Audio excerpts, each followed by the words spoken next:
Association's submission to us on Haddington Road sums up for me where we have synergy in how we think.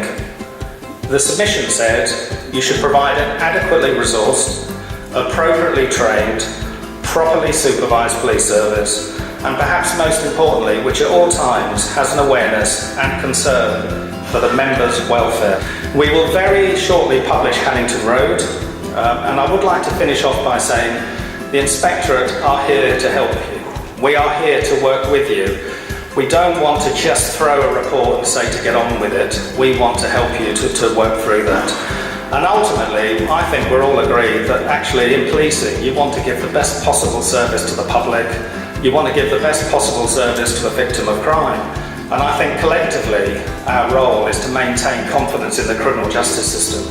We want victims to come forward and witnesses to come with us and work with us in the future.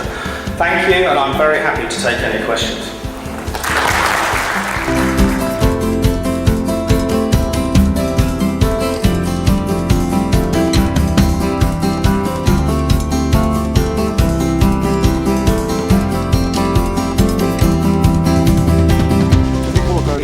The Commissioner said that she needs 325 minimum per year to keep it at 13,000.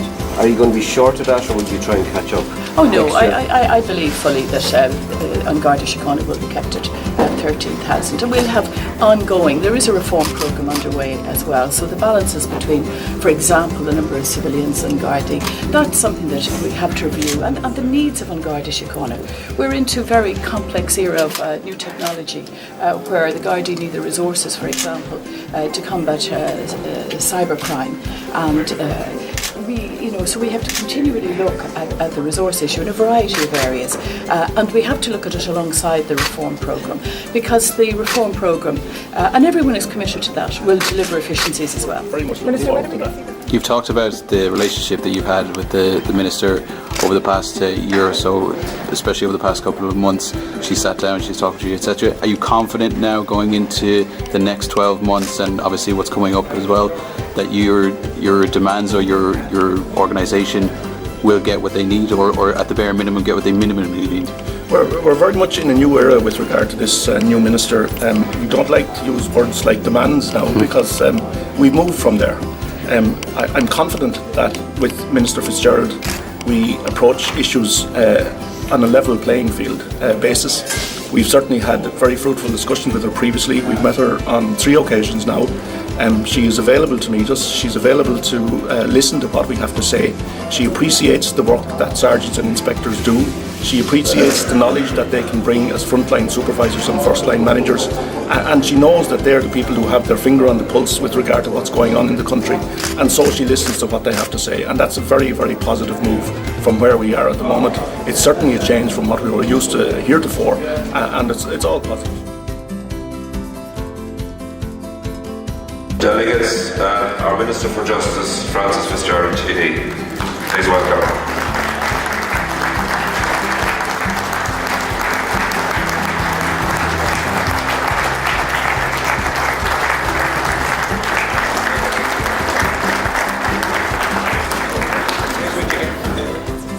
This association has made numerous submissions to all of these new legislative changes, but nothing of what we have submitted has been taken on board. AGSI feel that we have been ignored. We understand that it's the government's function to introduce legislation, and that many groups and individuals make submissions in writing and orally, and that all are listened to. But at the end of the day, the changes planned are affecting the people involved in this association, and we would wish that some safeguards are in place, the same as those in place in relation to Garda Síochána and how it operates. Of course, in addition to reform, there must be investment, and that's a point that your organisation continually and rightly makes. Clearly, the improved economic situation gives us a great opportunity now to consider these issues, because if you don't have an economy that's functional and that is working and that's effective, you cannot invest. It's as simple as that. You need a functioning economy to have a functioning society and to have effective frontline services.